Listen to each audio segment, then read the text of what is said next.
Eu creio em Jesus. Por que eu preciso de uma igreja?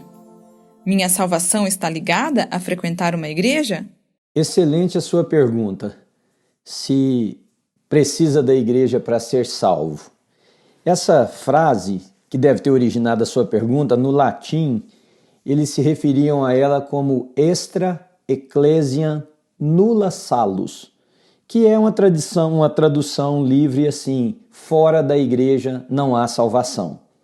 Deixa eu começar explicando para você o que o próprio Senhor Jesus Cristo disse sobre salvação. São as palavras de Jesus no Evangelho de João, no capítulo 14, versículo 6.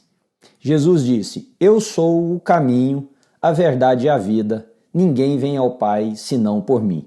A primeira verdade que nós precisamos estabelecer é que salvação sempre foi, sempre será, através, por meio de, por causa de Jesus Cristo de Nazaré.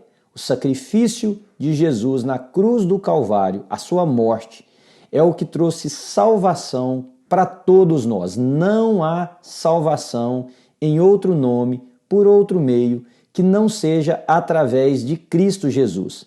Mas essa pergunta sua, ela faz parte de uma discussão histórica. O Catecismo da Igreja Católica Romana diz que não há salvação fora da Igreja Católica Romana. Por quê? E eu vou citar 2 outros catecismos para você também que falam sobre isso. O Catecismo da Igreja Católica entende que a Igreja é necessária para a salvação, porque a graça necessária para ser salvo vem de Cristo, mas através da sua igreja na terra, que é a Igreja Católica Romana. Então, o Catecismo da Igreja Católica Romana afirma assim: você precisa da igreja para ser salvo, porque a graça salvífica é manifestada através da igreja de Jesus na terra, que segundo a Igreja de Roma é a Igreja Católica Romana, né? Há 2 catecismos que são abraçados, que são usados pelas igrejas reformadas ao redor do mundo e também pelo mundo evangélico mais atual, que é o Catecismo ou a Confissão Belga de 1561 e a Confissão de Fé de Westminster de 1646. Ambas dizem mais ou menos a mesma coisa. Na Confissão de Fé de Westminster, diz no capítulo 25, parágrafo 2, que fora da igreja não há salvação. A Confissão Belga diz também a mesma coisa. Então isso nos leva para uma outra pergunta.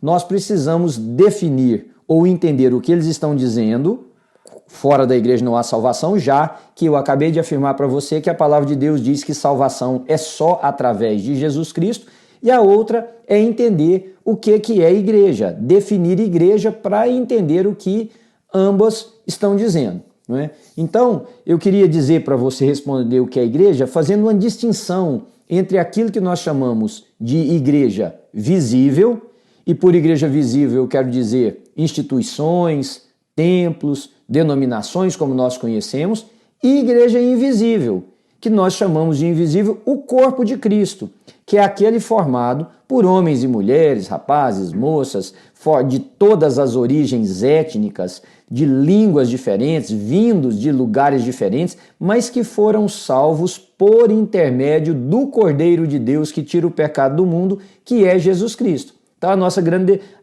tarefa é definir isso, fazer diferença entre estas 2 chamadas igrejas. A salvação não pode ser desvinculada da igreja invisível, porque a igreja invisível é o corpo de Cristo, a noiva do Cordeiro, aquele que ele vem buscar. Então, na igreja invisível estão todos aqueles que são salvos por Jesus de Nazaré. A igreja visível é uma instituição humana e na qual temos pessoas que, embora membros, que embora participantes, que embora doadores financeiros, nunca tiveram um encontro com Jesus de Nazaré. Temos 2 exemplos bíblicos para a gente poder pensar sobre isso. Porque é possível que alguém faça parte da igreja invisível sem ser membro da igreja visível. Por exemplo, aquele malfeitor que foi crucificado ao lado de Jesus A citação está em Lucas capítulo 23, dos versículos 39 a 43. Diz assim: um dos criminosos que ali estavam dependurados lançava-lhe insultos. Você não é o Cristo? Salve-se a si mesmo e a nós também. Mas o outro criminoso o repreendeu, dizendo: você não teme a Deus nem estando sobre a mesma sentença? Nós estamos sendo punidos com justiça porque estamos recebendo o que os nossos atos merecem, mas este homem não cometeu nenhum mal. Então ele se vira para Jesus e disse: Jesus, lembra-te de mim quando entrares no teu reino. Jesus lhe respondeu: hoje mesmo eu te garanto, estarás comigo no paraíso. Então esse é o caso de uma pessoa que não teve tempo de frequentar aquilo que nós chamamos de uma igreja visível, de ser batizado, de se tornar membro, de participar de algum ministério, mas que, segundo as palavras do próprio Senhor Jesus, teve garantida a sua salvação. Já o outro texto é de alguém que caminhou com Jesus, que fez parte do que nós chamaríamos hoje de uma igreja, está narrado em Lucas capítulo 27, versículo 5, que é o caso de Judas Iscariotes. Diz assim o versículo: então Judas jogou o dinheiro dentro do templo, saindo foi e enforcou-se, porque ele havia traído Jesus. Temos aí então dois exemplos. Um que não teve tempo de participar de uma igreja que nós chamamos de visível, mas que foi incluído na igreja invisível e, portanto, salvo por Jesus Cristo. E o outro que fez parte do movimento apostólico, inclusive daquele grupo inicial que andou com Jesus, e que não foi salvo segundo a própria Escritura Sagrada, tá? Então, definimos o que é a igreja. Agora vamos falar da importância de nós termos um lugar que nós congregamos, que nós chamamos de igreja. Em Hebreus, capítulo de número 10, versículo 25, o escritor diz assim: não deixemos de congregar conforme o costume de alguns, porque já tinham alguns que estavam dissimulando a ideia de que não era necessário esta assembleia, esta congregação. Mas ele continua dizendo: mas encorajemo-nos uns aos outros, tanto quanto mais o tempo se torna difícil. Então a igreja, ela é necessária para muita coisa. Ela é necessária para o nosso crescimento, pois ali nós aprendemos da palavra de Deus, nós crescemos. Ela é necessária para a nossa comunhão, porque nós vivemos com os irmãos que são parte da família de Deus. Nela nós somos desafiados a amar, a perdoar, a conviver com pessoas que pensam diferentes de nós. Então, te respondendo, você não precisa da igreja para ser salvo, mas a igreja é necessária para você que já é salvo, como forma de nós aprendermos a viver em família de Deus, crescermos, encorajarmos uns aos outros, honrarmos e glorificarmos a Deus com as nossas atitudes. Deus te abençoe.